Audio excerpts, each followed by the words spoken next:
Welcome to federal का margin. ये है लेक्चर नंबर 8 जिसमें आज हम करने वाले हैं law of conservation of momentum. इससे पहले हमने प्रोजेक्टाइल मोशन ये सारे हमने कर लिए थे। तो अब शुरू करने से पहले यार सबसे पहले आप चैनल को सब्सक्राइब कर लें। उसके अलावा अगर आप इस चैप्टर के नोट्स फ्री में जाते हैं जो मैं बना रहा हूँ और बाकी सारे चैप्टर्स के और बाकी सारे सब्जेक्ट्स के नोट्स अगर आप फ्री में चाहते हैं तो अभी जो स्क्रीन पे जो व्हाट्सएप नंबर है उधर आप हमें है ना मैसेज कर दें। हम आपको है ना नोट्स, गेस्ट पेपर्स, पास पेपर सब चीजें हम आपको फ्री में भेज देंगे। और उसके अलावा अगर आप ट्यूशन चाहते हैं क्लास 9, 10, 11, 12 और कोई से भी सब्जेक्ट की, bio, physics, chemistry, English, math, computer science, तो अभी जो स्क्रीन पे जो नंबर है उधर आप हमें मैसेज कर दें, हम आपको ट्यूशन दे देंगे। जो बच्चे हमसे ट्यूशन देते हैं उनके 90% और मोर ही मार्क्स आते हैं, उस 90% से ज्यादा ही मार्क्स आते हैं। तो अब शुरू करते हैं। तो यार यहाँ पे चैप्टर शुरू हो रहा है law of conversation of momentum से, लेकिन यार एक है ना किताब में मसला है। वो ये है कि यार इन्होंने आपको बताया ही नहीं कि यार मोमेंटम होता क्या है, और एम ही है ना फेंक दिया यहाँ पे कि हाँ भाई law of conservation of momentum. ठीक है, तो सबसे पहले आपको ये बताना पड़ेगा कि यार मोमेंटम होता क्या है। तो ये पहले करते हैं मोमेंटम की है ना डेफिनेशन लिखते हैं। मोमेंटम जो है it is the quantity of motion of a moving body, और फॉर्मूला उसका है कि momentum is equal to mass multiply by velocity. अब बोलो यार ये क्या है। तो अब मैं आपको है ना एक बताता हूँ। मोमेंटम समझे आपकी है ना जैसे फिजिकल क्वांटिटी होती है ना, वही है। लेकिन तो मोमेंटम क्या होता है समझे आप है ना, एक कोई सा भी ऑब्जेक्ट ले ले। ऑब्जेक्ट हम है ना एक गाड़ी ले लेते हैं, ठीक है। ये गाड़ी हो गई एक। उसके अलावा ऑब्जेक्ट बहुत सारे ले सकते हैं। लेट्स से बॉल ले ली हमने एक, ठीक है। और क्या लेते हैं, इंसान को भी ले लेते हैं, क्या हो जाता है। और हाँ अभी फिलहाल है ना इन तीनों को लेते हैं। अब यार हर एक चीज का अब जैसे बॉल हो गया उसका एक मास होगा। लेट्स हम कहते हैं बॉस का, ये बॉल का मास है ½ kg, ठीक है। ये हो गया ½ kg। गाड़ी का मास ले लेते हैं 1000 kg, और एक इंसान का हम ले लेते हैं 70 kg। ये आपके वेट्स हो गए। अब यार मोमेंटम ये कहता है कि अगर ये हिल रहे हो, स्पीड में हिल रहे हो, तो मतलब लेट्स से इंसान है वो भाग रहा है 3 मीटर पर सेकंड की स्पीड पे। तो यार मैं करूंगा ये इसका मास है m, ठीक है। और ये हो गई इसकी v स्पीड। मैं करूंगा ये कि मैं इन दोनों को अगर मल्टीप्लाई करता हूँ ना, तो 70 × 3 हो गया, वो कितना देता है मुझे 210। ये मेरा मोमेंटम हो गया, किसका, एक इंसान का। अब मैं गाड़ी की लेता हूँ, गाड़ी लेट से है ना 60 मीटर पर सेकंड की स्पीड पे है ना चल रही है। और अब मैं इन दोनों को मल्टीप्लाई करूंगा तो 60 × 1000 अगर मैं करता हूँ, क्योंकि ये आपका मास हो गया और ये आपका स्पीड हो गया। तो 60 × 1000 ये कितना देगा आपको, 60,000। तो इसका जो मोमेंटम है वो है 60,000। और बॉल हो गई वो हमने फेंक ली लेट से 10 मीटर पर सेकंड की स्पीड पे। तो यार मैं फिर 0.5 मल्टीप्लाई बाय 10 करूंगा तो मेरे पास आंसर आएगा 5। इसका मोमेंटम क्या हो गया फिर, 5। तो मोमेंटम क्या होता है, हमने फॉर्मूला सिंपल पढ़ लिया कि यार फॉर्मूला क्या होता है मोमेंटम का, पी। पी हम मोमेंटम के लिए यूज करते हैं, और उसके बाद वो किसके बराबर होता है, एम वी। ये इसके बराबर होता है। अब आप बोलोगे यार मोमेंटम का असल में मतलब क्या है। तो यार जब आप हिल रहे होते हैं तो आपके अंदर एक मोमेंटम होता है, मतलब एक है ना फ्लो में आप जा रहे हैं। वो फ्लो जो है ना वो आता है दो चीजों की वजह से, एक आपका जो मास है और दूसरा आप जितनी स्पीड पे चल रहे हैं। अब जैसे यार यहाँ पे 70 kg का जो बंदा है, ठीक है, वो 3 मीटर सेकंड की स्पीड पे भाग रहा है, और यहाँ पे आपका जो बॉल है वो ½ kg का है, लेकिन वो स्पीड उसकी ज्यादा है। भले वेट बहुत ज्यादा कम हो, लेकिन यार क्योंकि वेट उसका बहुत ही कम है और 10 मीटर पर सेकंड उसकी जो वो है, तो यार उसका फ्लो है ना वो कम होगा। लेकिन इसका जो फ्लो है ना, भले स्पीड थोड़ी सी कम है, ज्यादा फ्लो होगा। फ्लो से समझना चाहिए यार, अगर एक बंदा आता है ऐसे स्पीड में तो यार मतलब ज्यादा मोमेंटम होगा उसमें, फ्लो ज्यादा होगा उस बंदे में। तो इसे हम कहते हैं मोमेंटम। ठीक है, मोमेंटम सिंपली क्या होता है, momentum is equal to mass multiply by velocity, बस ये होता है। और ये है ना बुक में कवर नहीं कराया गया, लेकिन ये बहुत जरूरी है।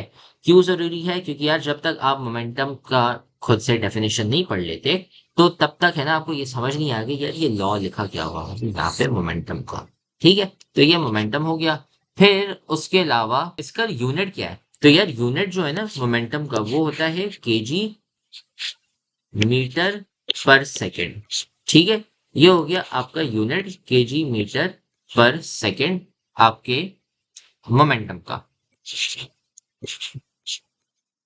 या kg/-1 लिख लेते हैं।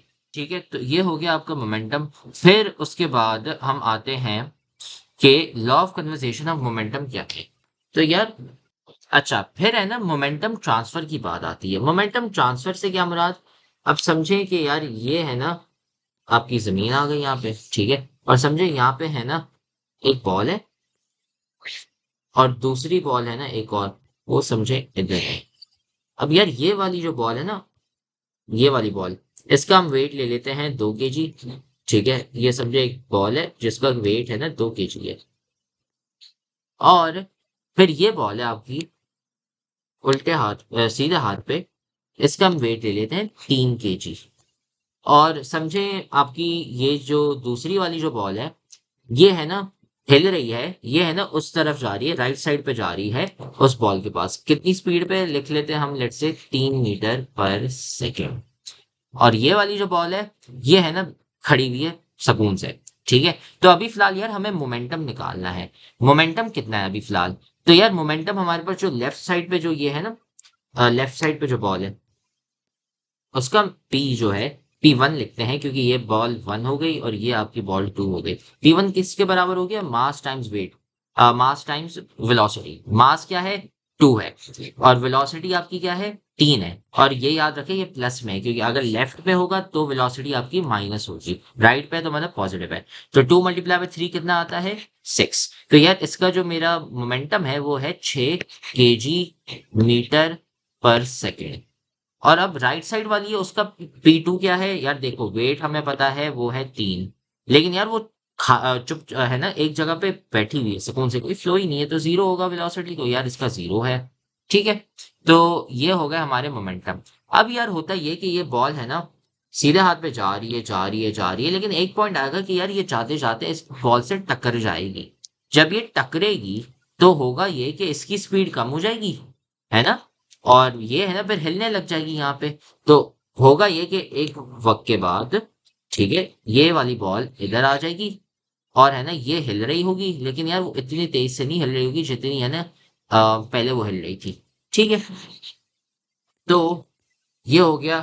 फिर अब हम कहते हैं कि यार अच्छा मास तो हमारा फिर भी सेम रहेगा, कोलिजन के बाद ये 2 kg और वो 3 kg है। अब हम कहते हैं कि यार जो आपका ये वाला बॉल है, ठीक है, ये किस स्पीड से हिलने लग जाता है? ये हम कहते हैं स्पीड उसकी हो जाती है 1 मीटर पर सेकेंड। और ये वाली जो बॉल है इसकी जो स्पीड है वो हो जाती है 1.5 मीटर पर सेकेंड। ठीक है, टकराने के बाद फिर भी जो आपका लेफ्ट वाला ये जो पहला बॉल है वो फिर भी है ना राइट जा रहा है, लेकिन पहले वो 3 मीटर पर सेकेंड की स्पीड पे जा रहा था, अब वो 1.5 मीटर पर सेकेंड की स्पीड पे जा रहा है। और जो ये वाला बॉल था वो पहले चुपचाप है ना एक जगह पे सुकून से खड़ा हुआ था, लेकिन टक्कर मारने के बाद वो 1 मीटर पर सेकेंड की स्पीड पे जा रहा है। आप ये ना बॉल लेके ऐसे ही है ना, जैसे छांचे होते हैं उसको आप है ना टक्कर मारे तो आप देखेंगे यार एक बॉल जैसे इतनी तेजी से जा रहा था उसकी स्पीड कम हो जाती है, और आगे वाला बॉल जो सुकून से बैठा हुआ था वो है ना आगे चलने लग जाता है। तो अब है ना हम इन दोनों का मोमेंटम कैलकुलेट करते हैं। मोमेंटम क्या है यार? अब हम P1 कैलकुलेट करते हैं, मास हमारा क्या है 2 और मल्टीप्लाई बाय, अब आपका वेलोसिटी क्या है 1.5। तो हम 1.5 करते हैं और हमारे पास मोमेंटम क्या आ जाता है 3 kg/मीटर सेकेंड। और फिर मोमेंटम 2 दूसरी बॉल का निकाल दिया तो उसका वेट 3 है और मास 3 है, और स्पीड उसकी क्या है 1, तो ये 3 आ गया। अब आप एक चीज है ना गौर फरमाएं, मैं 3 + 3 करता हूं तो मेरे पास 6 आ रहा है, और मैं यहाँ पे जब 3 + 3 यहाँ पे मैं जब एडिशन करता हूँ 6 + 0 वो भी 6 के बराबर होता है। तो यार देखें, जब बॉल ने टक्कर मारने से पहले मोमेंटम, टोटल मोमेंटम कितना था 6, क्योंकि 6 + 0 6 है। ये है टक्कर होने से पहले, लेकिन टक्कर के बाद भी यार आप देखो मोमेंटम सेम है। कैसे? तो ये है ना आपका law of conservation of momentum है, जो आपका यहाँ पे किताब पे लिखा हुआ है। The total momentum of an isolated system of interacting particles is conserved. अब हम इसको लिखते हैं नोट्स में। Total momentum of an isolated system of interacting particles is conserved. अब आप बोलोगे यार ये अंग्रेजी में क्या झाड़ा हुआ है यहाँ पे? तो यार सिंपल ये है कि हम यहाँ पे अज्यूम कर रहे हैं कि एयर रेजिस्टेंस और ऐसी कोई है ना और फोर्सेस नहीं आ रही, उसकी वजह से है ना हम इसको कहते हैं आइसोलेटेड, यहाँ पे जो मैंने यूज किया है ना आइसोलेटेड, आइसोलेटेड सिस्टम का मतलब ये है कि यार ये सिर्फ दो ही बॉल्स हैं और इनके बीच में जो स्पीड है बस वही है, और उसके अलावा कोई तीसरी बॉल ऐसा कुछ नहीं है, इंसान नहीं आ जाता और बॉल को उठा नहीं लेता, या फिर है ना कोई एयर रेजिस्टेंस या फ्रिक्शन कुछ नहीं है। आइसोलेटेड सिस्टम का मतलब यही दो चीजें हैं और कुछ नहीं, और कुछ नहीं आ रहा। और टोटल मोमेंटम यार वो मैंने आपको बताया कि कोलिजन से पहले मतलब बॉल टकराने से पहले कितना मोमेंटम था, 6, और बाद में कितना था, 3 + 3 6, वो भी टोटल मोमेंटम है। तो ये जो टोटल मोमेंटम है वो आपका सेम ही रहेगा जब तक आपका जो सिस्टम है वो आइसोलेटेड, और आइसोलेटेड का मैंने आपको मतलब बताया था कि और कोई है ना फोर्सेस ऐसे ये चीजें ना हो। और साथ में इंटरैक्टिंग पार्टिकल्स, इंटरैक्टिंग पार्टिकल्स का मतलब कि यार बॉल्स को है ना एक दूसरे से टकरवाना चाहिए, अगर टकरवाएंगे नहीं तो एक की स्पीड कैसे बढ़ेगी, दूसरी की कैसे बढ़ेगी। तो ये सीन होता है law of conservation of momentum का। अब लॉ ऑफ कंजर्वेशन कहता ये है कि यार अगर आपका चेंज इन मोमेंटम जीरो है तो वो आइसोलेटेड है। क्या मतलब है, वही चीज है जो मैंने आपको बताया कि यार बिफोर मोमेंटम और आफ्टर मोमेंटम सेम होना चाहिए, क्योंकि यार जो मैंने अभी यहाँ पे कैलकुलेशन करके बताई थी, अगर आप बाद वाला मोमेंटम और पहले वाला मोमेंटम सेम है तो बस सही है, कंजर्व्ड है। अगर सेम नहीं है तो मतलब यार डिफरेंस आएगा जब मैं इनको सब्ट्रैक्ट करूंगा, उसकी वजह से फिर है ना वो गलत होगा। ठीक है, तो ये मोमेंटम वाला हो गया। अब एप्लीकेशंस ऑफ यार यहाँ पे कंजर्वेशन ऑफ मोमेंटम बताई है, तो यार एक तो सबसे पहले है बॉम्ब फाड़ना। जब बॉम्ब फटता है ना तो यार शुरू में आपका एक मास होता है और वी है ना जीरो होता है, लेकिन बाद में जाके जब फट जाता है तो यार मास उसके टूट जाते हैं। फिर आप देख रहे हैं V2 जो है वो राइट साइड पे एक्ट कर रहा है और V1 है वो लेफ्ट साइड पे एक्ट कर रहा है। तो यार राइट साइड पे समझे हमारी स्पीड है 100 मीटर पर सेकेंड, ठीक है, लेकिन लेफ्ट साइड पे ये अब वेलोसिटी है, स्पीड नहीं है। तो ये -200 मीटर पर सेकेंड होगा। एग्जाम्पल वैल्यूज दे रहा हूँ, और कुछ भी हो सकता है। और मोमेंटम फिर ये है ना आपका नेगेटिव आ जाता है, और ये दोनों एड अप होके फिर जीरो ही होने चाहिए। क्यों, क्योंकि यार हमारा जो शुरू में मोमेंटम था वो जीरो है, क्योंकि शुरू में हमारी जो स्पीड है वो जीरो ही थी। तो ऐसे होते हैं आपके मोमेंटम्स के एप्लीकेशन। बस एक चीज का ख्याल रखिएगा, अगर आपकी जो ऑब्जेक्ट है अगर वो राइट साइड पे जा रही है तो आप पॉजिटिव लोगे, और अगर लेफ्ट साइड पे जा रही है तो आप नेगेटिव लोगे स्पीड को। ठीक है, ये होता है। उसके अलावा और कैनन होता है, उसको भी आप फायर करो तो वही सेम चीज आती है यहाँ पे। ठीक है, उसके अलावा रॉकेट इंजन, रॉकेट आप जब चलाते हैं उसको उसको जब आप शुरू करते हैं तो वो उड़ता है जब, तो वही है ना उसमें भी मोमेंटम होता है। और कराटे प्लेयर होते हैं, कराटे भी है ना, आपने देखा होगा कराटे वाले वो है ना बहुत सारी चीजें तोड़ते हैं, वो इसलिए क्योंकि मोमेंटम की वजह से है। ठीक है, फिर है ना आप ये सवाल करते हैं मोमेंटम के। 46 ग्राम of tennis ball is launched from a 1.35 kg homemade cannon. If the cannon recoils with a speed of 2.1 meter per second, find the muzzle speed of the tennis ball. ठीक है, अब यार सबसे पहले आप ये करेंगे कि मैं एक ऑब्जेक्ट नंबर 1 है वो एक नाम देंगे, और दूसरा आपका ऑब्जेक्ट नंबर 2। ठीक है, सबसे पहला ऑब्जेक्ट आपका क्या है, टेनिस बॉल, मतलब ये वाली बॉल। ठीक है, इसका मास कितना है हमें ये देखना है। ठीक है, उसका मास है 46 ग्राम, तो हम यहाँ पे m = 46 ग्राम लिख लेते हैं, एक दूसरे कलर से लिख लेते हैं। ठीक है, m = 46 ग्राम। इसको हम केजी में कन्वर्ट करेंगे सबसे पहले, तो ये 0.046 केजी आएगा, क्योंकि वो आपका एसआई यूनिट है इसलिए। फिर उसके बाद हम एसआई यूनिट में कन्वर्ट हो गए, अगर एसआई यूनिट में नहीं होंगे तो आपका आंसर गलत आएगा। फिर उसके बाद हम वी को लेते हैं, मतलब स्पीड को। स्पीड हमारी क्या है, हमें वही स्पीड निकालनी है, determine the muscle speed of the tennis ball. ठीक है, हमें ये स्पीड है ना निकालनी है, तो वो है ना हम यहाँ पे क्वेश्चन मार्क डाल देते हैं। फिर उसके बाद आपका आ गया फिर आ गया आपका ऑब्जेक्ट नंबर 2। ऑब्जेक्ट नंबर 2 में क्या सीन है यार, मास पहले लिखते हैं। ऑब्जेक्ट नंबर 2 क्या है आपका, ये पूरा कैनन है। कैनन का क्या वेट है 1.35 केजी, तो हम यहाँ पे 1.35 केजी लिखेंगे। और उसकी स्पीड क्या थी जब उसने वो फायर किया, तो यार स्पीड होगी आपकी 2.1। ठीक है, शुरू में क्या था, अच्छा 2.1 थी, लेकिन रिकॉइल, रिकॉइल का मतलब क्या है यार, जब ये बॉल जब आप ऐसे ही उछालते हो बॉल ऐसे ही हो जाती है तो ये कैनन थोड़ा सा पीछे हो जाता है क्योंकि झटका आता है। तो अब ये लेफ्ट पे जा रहा है और ये राइट पे जा रहा है, तो इसकी वजह से हम रिकॉइल जो है वो कहता है पीछे, तो इसकी वजह से हम इसको -2.1 कर देंगे। ठीक है, अब यार आपका बिफोर एंड आफ्टर सिनारियो बन जाता है। ठीक है, ऑब्जेक्ट 1 है। अब हमने law of conservation of momentum में क्या पढ़ा था कि यार मेरा जो मोमेंटम शुरू में था और जो मेरा मोमेंटम बाद में था वो सेम होना चाहिए। इसमें क्या है यार, बिफोर शूटिंग द कैनन और आफ्टर शूटिंग द कैनन। ठीक है, तो अब आ जाते हैं हम। अब यार बिफोर और आफ्टर का हम करते हैं। बिफोर में यार आप ऐसे ही लिखेंगे यहाँ पे, और आफ्टर का यहाँ पे आ गया। ठीक है, सबसे पहला आपका आएगा ऑब्जेक्ट नंबर 1। ठीक है, उसका आप M1 लिखेंगे। अब M1 हो गया हमारा टेनिस बॉल, और M2 हो गया आपका कैनन।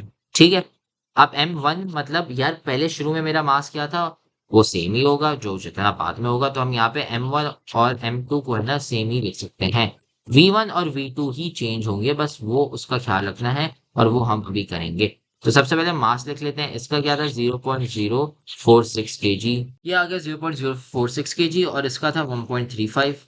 M1 1 वाले जो हैं वो याद रखें, 1 है आपका कैनन, सॉरी टेनिस, और वो जो है आपका वो है M2, वो है आपका कैनन खुद खुद। ठीक है, यहाँ पे भी 0.046 आएगा, और यहाँ पे 1.35। अब यार सीन ये है कि V1 और V2 क्या है, तो यार शुरू में आपके V1 और V2 जीरो है। क्यों? क्योंकि यार बॉल तो ऐसे ही हूँ कैनन, और साथ में ये ऐसे ही अंदर ही पड़ा हुआ था, तो इसकी वजह से ये जीरो होगा। बाद में जाके क्या हुआ यार, हमें सबसे पहले इसकी स्पीड निकालनी है, और इसका हमें पता चल गया ये -2.1 था, क्योंकि ये पीछे जा रहा था। अब है ना हम फॉर्मूला लगाएंगे। पहले हमारे पास क्या मोमेंटम था, 0.046 एंड जीरो टाइम जीरो, तो जीरो आएगा, और 1.35 टाइम जीरो, तो यार पहले हमारा मोमेंटम जीरो था, तो बाद में भी हमारा जो मोमेंटम है वो जीरो होना चाहिए। अब ये जो चीज है किसके बराबर है, ये जीरो के बराबर है। हम मल्टीप्लाई करेंगे, मोमेंटम पहले ऑब्जेक्ट का निकालेंगे 0.046 मल्टीप्लाई बाय V1, और वही हमें निकालना है। और फिर हम ऐड करेंगे क्या, 1.35 टाइम्स 2.1। ठीक है, -2.1, -2.1। अब यार सीन ये है कि जीरो किसके बराबर हो गया आपका, 0.046 V1 माइनस क्या, 2.1 टाइम्स 1.35 हम करेंगे, तो आपका जो आंसर आएगा वो है 2.835। अब हम निकालेंगे कि यार मेरी जो स्पीड है वो कितने की आई, तो हम है ना उसको सब्जेक्ट बना देंगे। तो V1 किसके बराबर हो गया, वो हो गया 2.835 डिवाइडेड बाय 0.046। जब आप ये करते हैं तो आपका जो आंसर है वो आता है 61.6 मीटर्स पर सेकेंड। तो यार ये जो बॉल है ना जो उछाली गई थी कैनन से, उसका जो जब वो निकली तो उसकी स्पीड थी 62 मीटर पर सेकेंड, 61.6 मीटर पर सेकेंड। तो यार हमने ये किया कि यार हमने है ना सबसे पहले कैनन को देखा, और हमने बोला कि यार अच्छा मास इनका ये है, और साथ में हमने स्पीड नोट कर ली, और स्पीड में हमने बिफोर आफ्टर दोनों करने थे। बिफोर क्या है, कैनन निकलने से पहले। ठीक है, वो जो बॉल है उससे निकलने से पहले, उस वक्त यार दोनों चुपचाप है ना सुकून से है ना स्टेशनरी थे, चुपचाप है ना बैठे हुए थे, तो उसकी वजह से दोनों जीरो हो गए, और हमारा शुरू में मोमेंटम जीरो है। और लॉ ऑफ कंजर्वेशन मोमेंटम कहते हैं यार शुरू में और आखिर में मोमेंटम सेम होना चाहिए, तो अगर शुरू में जीरो है तो बाद में भी जीरो होना चाहिए। तो 0.046 मल्टीप्लाई बाय V1, ये हमारा आ गया बॉल का momentum after it was short, और जो M2V2 है वो है हमारे कैनन का मोमेंटम। ये आपके मास और वेलोसिटी आफ्टर टेनिस बॉल को फायर किया गया था। तो हम इनको मल्टीप्लाई करेंगे, और ये किसके बराबर होना चाहिए, जीरो, क्योंकि फर्स्ट लॉ ऑफ मोमेंटम की वजह से सॉल्व करेंगे तो 61.6 मीटर पर सेकेंड आंसर आया। ठीक है, फिर अच्छा ये आखिरी सवाल था, हाँ देखिए 61.6 सही है।